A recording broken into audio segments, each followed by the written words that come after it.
ननद रानी, मेरे मायके से आई हुई चीजों को हाथ मत लगाया करो। पिछले 3 दिनों से घर का माहौल बड़ा खराब हो रखा था। सासू माँ मोहनी जी कुछ समझने का नाम नहीं ले रही थी और बहू बेदेही इस पर हार मानने को तैयार नहीं थी। आखिर कब तक वो बर्दाश्त करती रहे और इन सब में पिसती रहे। ससुर रमन जी और बेदेही का पति अंशकुल ननद सविता को तो कुछ फर्क नहीं पड़ रहा था। वो तो पिछले 3 महीनों से यहाँ से जाने का नाम ही नहीं ले रही थी। उल्टा वो तो यहाँ बेचारी बनकर रह रही थी। अब माँ की हमदर्दी तो बेटी के साथ ही है ना, लेकिन उसमें कब तक बहू को चलती रहे, इसकी भी एक सीमा होनी चाहिए। बहू बेटी अपनी गृहस्थी संभाल ना पा रही थी और यहाँ अब भाई भाभी की गृहस्थी में आग लगा रही थी। सविता शुरू से ही तेज थी। अपने मायके में हमेशा अपनी मनमानी ही करती थी और अब चाहती थी कि ससुराल में भी हर कोई उसकी सुने। तो भला ये कैसे संभव है। अभी 6 महीने पहले ही उसकी शादी तेजस के साथ हुई थी। शादी उसी की मर्जी से हुई थी, या यूं कहे कि तेजस से शादी करने के लिए तो वो पूरे परिवार से लड़ पड़ी थी। तेजस की छोटी मोटी नौकरी थी और सविता के परिवार से उसका परिवार कमजोर ही था, इसलिए परिवार में कोई भी सविता की शादी तेजस से करवाने को तैयार नहीं थे। यहाँ मायके में सारी सुख सुविधा थी, बावजूद इसके वो अपने हर छोटे छोटे काम के लिए अपनी मम्मी या भाभी पर निर्भर रहती थी। उस समय अगर बेदेही भी टोक देती तो उसकी सामत आ जाती थी। अब ऐसे में तेजस के छोटे से घर में उसे वो सुविधा कहाँ से मिलती। सबने उसे खूब समझाना चाहा था, लेकिन सविता तो जिद करके बैठी हुई थी कि उसे तेजस से ही शादी करनी थी। तब भी अपनी बेटी की जिद के सामने मोहिनी जी और रमन जी ने हथियार डाल दिए थे और उसकी शादी तेजस से करवा दी। अब शादी है कोई कारण जौहर की मूवी तो नहीं कि सब कुछ सपनों जैसा चलता रहे। सच्चाई की धरातल पर तो आपको पैर रखना ही पड़ता है। कुछ दिनों बाद जब सविता के सर पर जिम्मेदारी पड़ी तो अपने आप ही दिन में तारे नजर आने लगे।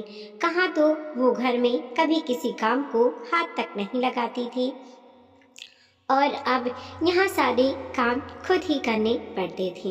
हालांकि उसके मम्मी पापा ने अपनी तरफ से उसके घर में काफ़ी सुख सुविधा का सामान शादी के समय भर दिया था, पर सुविधा का सामान भी तो अपने आप कहाँ काम करता है।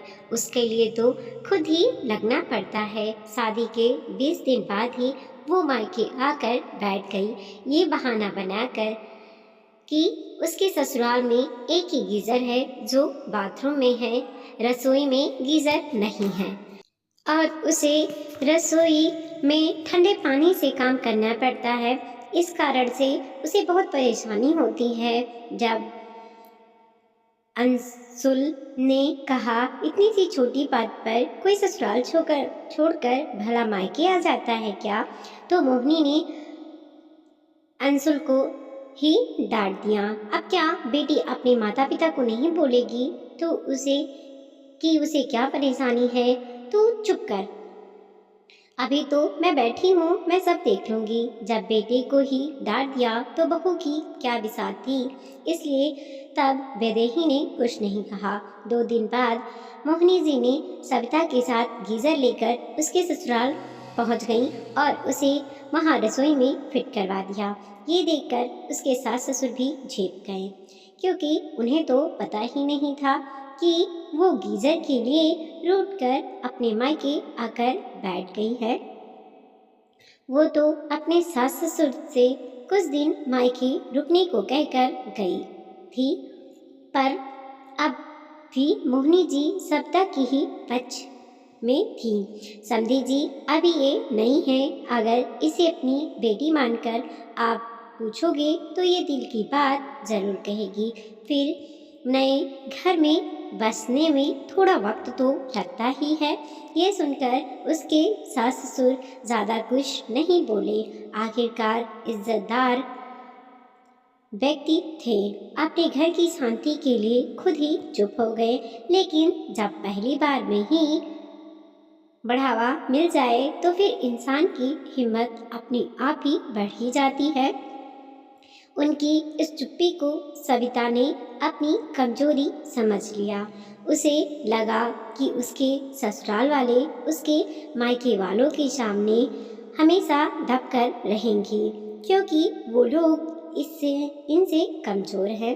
अब तो वो छोटी छोटी बात पर उन लोगों से बहस कर लेती थी। उसे अगर कोई कपड़ा, साड़ी या कुछ और पसंद आ जाता है तो वो तेजस से कभी नहीं कहती थी। वो मोहिनी जी को फ़ोन लगाती थी और मोहिनी जी एक अच्छी माँ की तरह उसका पेमेंट कर दिया करती थी।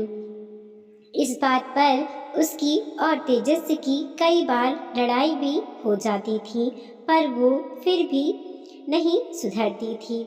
उसके मायके से आई हुई किसी चीज को अगर तेजस की छोटी बहन साची इस्तेमाल कर ले तो उसमें भी वो चिढ़ जाती थी और फिर वो उससे झगड़ पड़ती। अपने मायके में कभी तुमने सुविधा देखी भी है जो तुम मेरी चीज़ों को हाथ लगाती रहती हो? खबरदार, मेरे मायके से आई हुई किसी भी चीज को हाथ लगाया तो।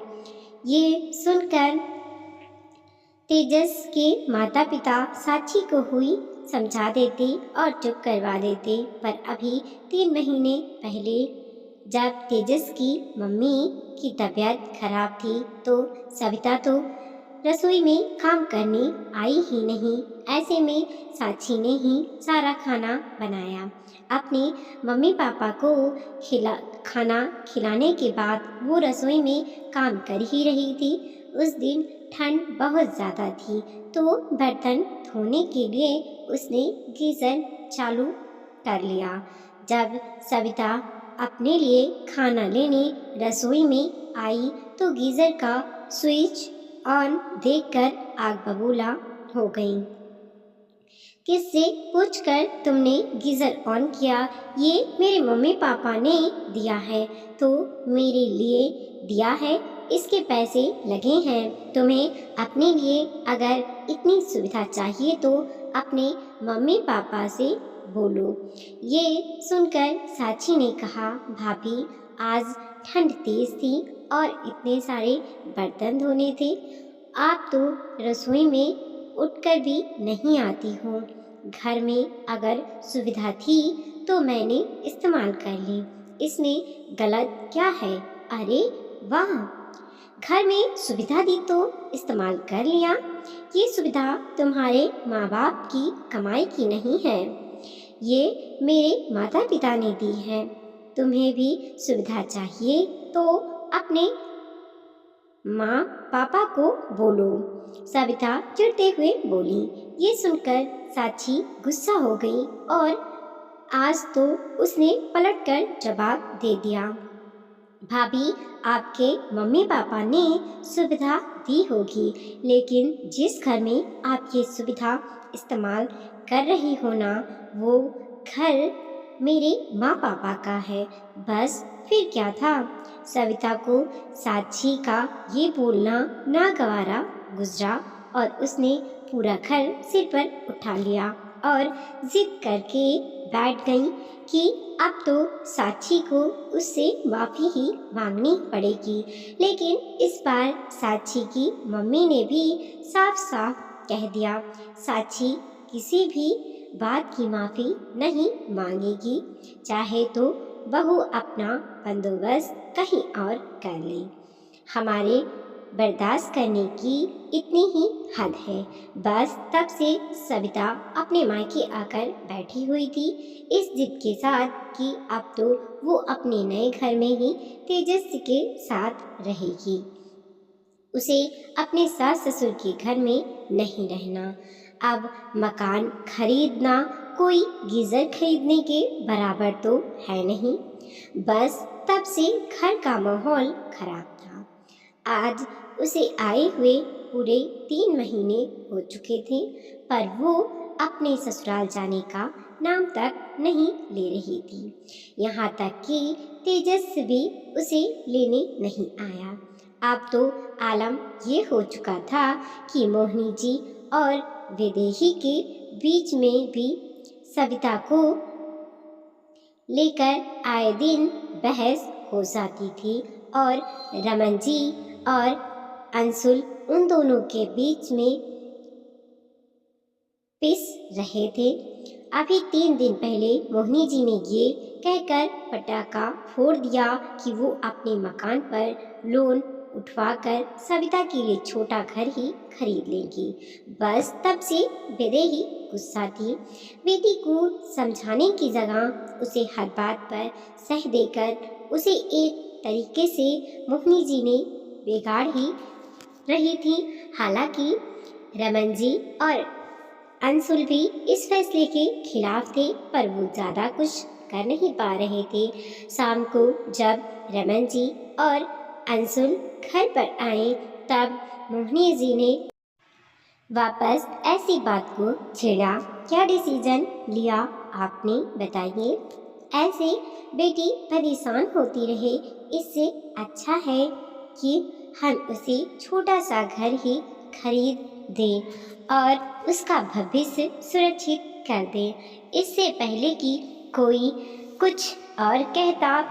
रमन जी ने कहा, मुझे इससे कोई इतराज नहीं है।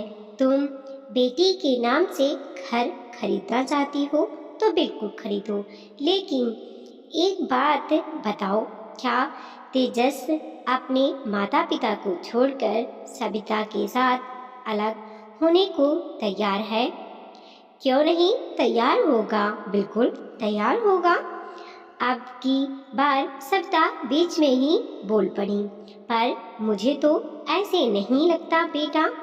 इन 3 महीनों में ना तो उसने तुमसे मिलने की कोशिश की और ना ही तुमसे फोन पर बात की।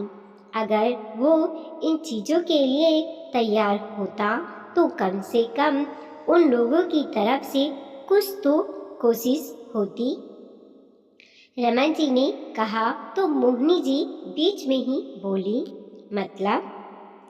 मतलब क्या? मैंने आज तेजस के ऑफिस जाकर उससे बात की थी। वो तो अपने माता पिता को छोड़ने को तैयार नहीं है।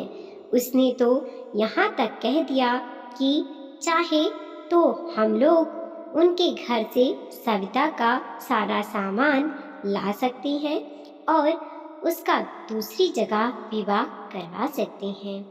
अगर सविता चाहे तो वो उसे तलाक देने को भी तैयार है। ये सुनते ही मोहिनी जी और सविता दोनों ही सकते में आ गए। ये देखकर रमन जी ने कहा, अब तुम दोनों माँ बेटी डिसाइड कर लो कि करना क्या है। दोनों ऑप्शन है तुम्हारे पास। सविता चाहे तो अपना घर बसा सकती है और चाहे तो अपना घर तोड़कर हमेशा के लिए आ सकती है। उन लोगों की चुप्पी का कुछ ज़्यादा ही गलत मतलब निकाल लिया तुम्हारी बेटी ने। अब वो लोग झुकने को बिल्कुल तैयार नहीं है। आखिर रमन जी ने कहा और अपने कमरे में चले गए। धीरे धीरे अंशुल और वैदेही भी अपने कमरे में आ गए। मोहिनी जी ने सविता को साफ साफ कह दिया कि वो तो जो निर्णय लेना चाहती है ले, वो उसके हर निर्णय में उसके साथ है। 2 दिन तक सविता ने कोई जवाब नहीं दिया, लेकिन 2 दिन बाद आखिर वो अपने ससुराल जाने को तैयार हो गई और अपने माता पिता के साथ वो ससुराल पहुंची और वहां अपने सास ससुर ननद से माफ़ी मांगी और ये वादा किया कि आइंदा वो इस तरह की हरकतें नहीं करेगी। वीडियो को लाइक कीजिए, कमेंट कीजिए और अपने दोस्तों के साथ जरूर शेयर कीजिए। चैनल पे नए हैं प्लीज़ सब्सक्राइब कीजिए और देखते रहिए मोटिवेशनल स्टोरी।